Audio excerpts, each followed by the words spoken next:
Eh bien, bienvenue. Aujourd'hui, on va changer un filtre à gasoil sur une BMW E60 530D.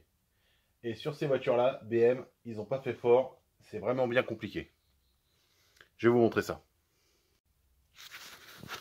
Alors, ça se passe sous la voiture. Et comme on est par terre, c'est encore plus compliqué.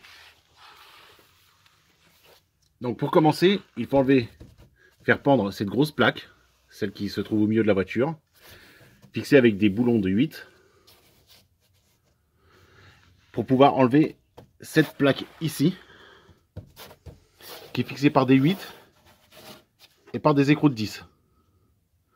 Donc, je vais enlever ça et on se reprend tout de suite. Voilà, on a fait pendre la première plaque. Donc la deuxième devrait pouvoir s'enlever. Voilà, il suffit juste de la faire pendre comme ça, pas besoin de l'enlever complètement. Voilà. Il y a beaucoup de vis, donc ne les perdez pas. Moi ça va, j'ai une petite visseuse. Ça fait gagner du temps. Il ne nous reste plus qu'à enlever cette grosse plaque. Donc voilà, la plaque a été déposée et nous voyons le filtre à gasoil qui est placé ici sous le conducteur. Donc ceci est le petit réchauffeur électrique de gasoil. Donc si vous avez le voyant moteur, quand vous passez la valise, vous avez un voyant qui vous dit filtre à gasoil, c'est ça qui est défectueux. Mais bon, ça n'empêche pas de rouler, c'est vraiment pour les pays froids. Le filtre à gasoil n'a pas l'air très vieux, mais bon, vu qu'il est bien caché, il ne se salit pas trop. On va vérifier quand même la date de fabrication, de quand il a été changé, parce que c'est souvent que c'est pas beaucoup changé sur les voitures. Donc, ce qu'il faut faire, on va déjà débrancher la prise, couper ce petit riselant pour pouvoir bien reculer le faisceau.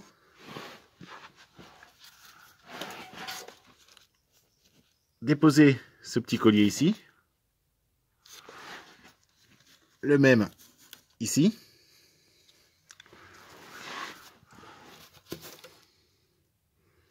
Non, je vais faire mieux. Je vais directement enlever le clips ici. Comme ça, je enlevé le cas. Et quand on aura fait ça, on aura vidé un peu le gasoil qui aurait coulé dans un bidon que j'aurais mis en dessous.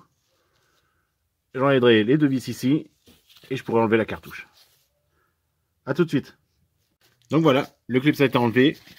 J'ai reculé le boîtier. J'ai laissé couler un peu le gasoil. Je vais donc démonter les deux boulons qui tiennent la cartouche, qui est du Torx 35-40 et du 10. Puis derrière, j'ai desserré le petit collier. Comme ça, après, dès que la cartouche tombe, je vais pouvoir hop, l'enlever et la cartouche sera déposée. Ben voilà, la cartouche a été déposée. Donc, c'est une cartouche à gasoil Mallet de chez BM. Donc, ça veut dire que la voiture avait été chez BM ou alors la pièce avait été achetée chez BM. Et on voit qu'elle a été fabriquée le 13/03/2008. 2008, on va dire que ça a mis 2 ans pour se vendre la pièce. 2010. Donc la voiture, ça veut dire ça fait 10 ans qu'elle n'a pas vu un filtre à gasoil neuf. Je vous ai dit sur les BM, les filtres à gasoil, c'est rare qu'ils soient changés. Donc dès que vous en achetez une, n'hésitez pas à le faire directement. Donc il me reste plus que le Torx de 40 à enlever ici, ce qui va me desserrer, et je vais pouvoir replacer le filtre à gasoil. Allez, on fait ça. Donc nous revoilà avec le filtre à gasoil. Le 9 a été monté. J'ai pas resserré la 40 encore pour le moment parce que ça sera mieux pour le placer, pour faire le réglage final. Ne pas oublier là, le petit joint. C'est un tout petit joint en caoutchouc.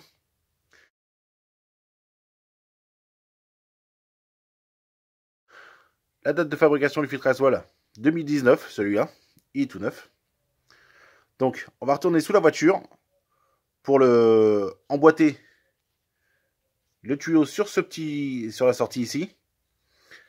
Ce qui va nous placer, on va pouvoir serrer l'écrou de 10 et l'écrou de 40.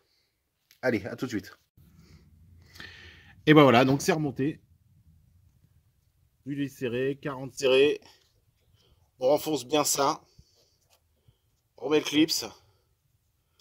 Ne pas oublier que de resserrer le tuyau derrière. C'est un tout petit collier. Voilà, c'est fait.